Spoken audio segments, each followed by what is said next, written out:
About a week back, a friend of mine asked me if I wanted to go to a concert with him. Don't worry, it were the days where Omicron wasn't in existence.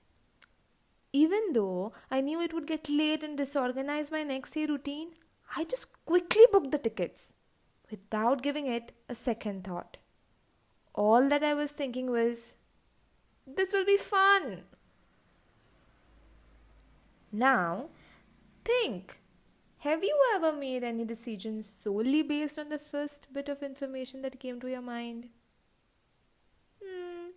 The answer would be a yes. What's even more surprising is that this isn't just an outcome of your stupidity, but a calculative move of our ever active brain. Our brain has been hiding some secrets from us since a long time. Heuristic. Heuristic. A heuristic is a mental shortcut that allows us to solve problems and make judgments quickly and efficiently. These rule of thumb strategies shorten the decision making time. There are different types of heuristics. To understand each one better, I will pose a question. Before reading through, answer the question aloud to yourself and remember, be quick. Type 1. The question is, does the English language have more words starting with the letter T or K?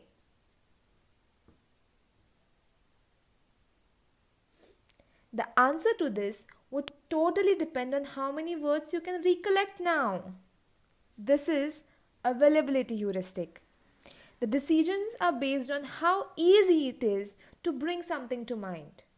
Naturally, if something is readily available in your memory, you would judge that outcome as being more common. Recently, there were numerous cases about people losing their jobs. And I, for sure, started lying awake in my bed each night, worrying, what if I'm fired? Type 2. The question is, you have a blind date. You could either go with a librarian or a musician. Whom would you pick? Now, without knowing the personality of your date, you would probably select them based on their professions. A librarian would be more organized and a musician would be more creative. Based on your liking, you would pick one. But this isn't necessarily true. This is Representativeness Heuristic. It involves estimating the likelihood of an event by comparing it to an existing prototype that already exists in our minds. This prototype is what we think is the most relevant or typical example of a particular event or object. Say, I have used a certain brand before and I liked the product. The next time, most likely I will go for the same brand. Unless, of course, I like to experiment with my money. Type 3. For this one, I have two questions. Question 1. Say it's been a good day. You're in a very good mood. Would you cook yourself a delicious meal or go to bed directly? Question 2. Now say if you have had a lousy day. Would you cook a delicious meal now or go to bed directly? The answer is obvious, isn't it? This is affect heuristic. It involves making choices that are influenced by the emotions that an individual is experiencing at that moment. When in a positive mood, you look at the benefits, while in a negative mood, you look at the potential downside. Not to scare you, but if you've ever gone with your gut feeling when faced with a difficult decision, you're probably relying on the affect heuristic. Type 4. This one is my favorite. The question is, what do you think is the right age to get married? Your answer would be based on your belief system, your anchoring point. This type of heuristic is known as anchoring.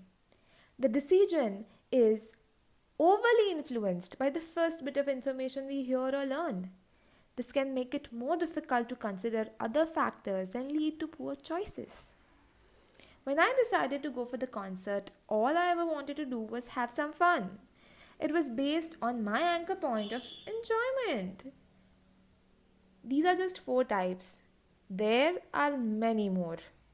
Heuristics are actually quicker, faster, sharper. But decisions are critical choices which shape our lives.